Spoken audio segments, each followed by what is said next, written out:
Erdogan and Turkey play very interesting roles in relation to Russia because it's another example of the way that they're able to, or certain countries are able to, strike deals with Russia on certain issues, have fairly good relations, but agree to disagree on other ones. And so Turkey and Russia seem to be able to walk this line of regarding themselves as allies on some issues and friendly or not friendly opponents on other ones.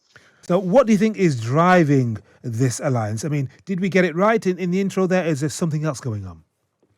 Well, I think this is a multi-purpose visit because part of the purpose is to meet not only with the leaders of Iran, but also with President Erdogan of Turkey as part of a process of trying to sort things out in Syria.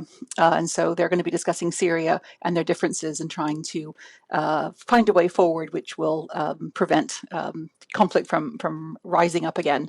But they're also going to be talking, obviously, Putin will be talking one-on-one with Iran's leaders, which he's already been doing, seeing where there is common ground, and there's quite a lot of common ground in terms of wanting to ally themselves pretty much against the West and the US. They'll be talking about drones, buying drones. They'll be talking about deals involving gas and energy. And so, yeah, they've got quite a lot to say.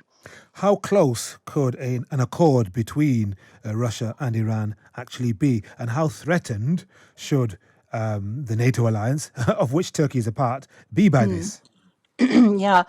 Well, I think what Putin is doing is playing the hand that he's got. I don't think that he anticipated the extent of Western solidarity against Russia as a result of the war in Ukraine. And so what he's doing is basically looking to other parts of the world, other regions, other countries, other leaderships, which also have a grievance to pick with the West, which also have, reasons to get a bit closer to Russia for mutual advantage. And of course, Iran is pretty close to the top of the list. And so I think there's certainly potential. They don't see eye on every issue, but it's not really necessary for them to do that. I mean, Putin is actually very good at striking alliances of convenience over particular issues, and then, sort of agreeing to disagree on other issues where it's not really so important or so crucial to what they're trying to accomplish.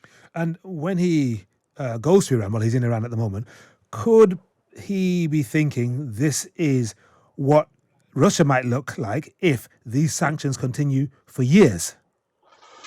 Well, of course, Russia has been under sanction for years. Let's not forget that the first Western sanctions came against Russia in 2014 as a result of the annexation of Crimea. But of course, the harshness of the sanctions has stepped up since February 24th. Yes, potentially, although I think Putin probably doesn't think that he is going to, have a very bad time of it. I mean, all the indications suggest that he actually thinks that Russia can ride this out, that the West will get bored, will get distracted, and will stop supporting Ukraine, and that this is sort of a temporary difficulty. And what about the role of President Erdogan? I mean, Turkey, a key member of the NATO alliance, key to what's going on in the Black Sea, apparently looking to sue for peace, but maybe playing a number of hands. Yes, I mean, Turkey has a really interesting role here. As you say, Turkey is a member of NATO. Turkey also has a particular interest in shipping in the Black Sea. And one of the issues that's on the agenda for Turkey to discuss with Putin is the question of breaking the grain blockade, which is stopping all of this enormous quantity of Ukrainian grain from leaving port and actually getting to places in the world which desperately need it. And so there is the hope, although perhaps not the expectation, that there might be a deal done of some sort of a safe channel for Ukrainian grain, or at least some to get out. And that's one aspect, obviously. But Erdogan and Turkey play very interesting roles in relation to Russia because it's another example of the way that they're able to, or certain countries are able to, strike deals with Russia on certain issues, have fairly good relations, but agree to disagree on other ones. And so Turkey and Russia seem to be able to walk this line of regarding themselves as allies on some issues and friendly or not friendly opponents on other ones. And how would you contrast President Putin's visit to Iran with the visit of President Bush to Saudi Arabia and his shuttle diplomacy, if you can call it that, in Israel and Palestine last week?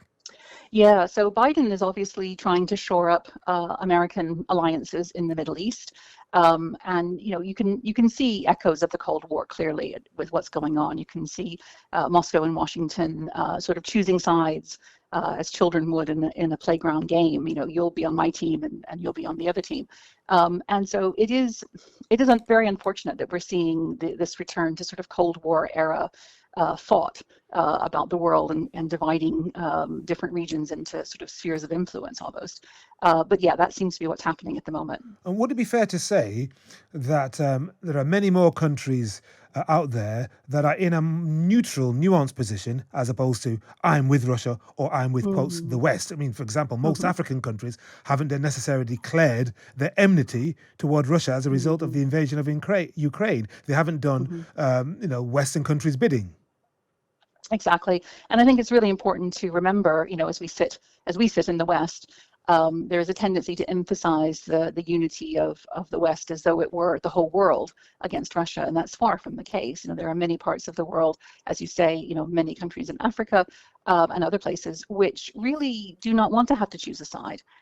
They just want this to go away. They want to get back to focusing on, resolving the issues and the problems that they're facing. And of course, the problem that they're facing, one of the big problems, is that this war is really intensifying a lot of the issues that they need to resolve, including, of course, the question of food shortages, which is, an enormous problem for many parts of the world, and this war is only making it much, much worse.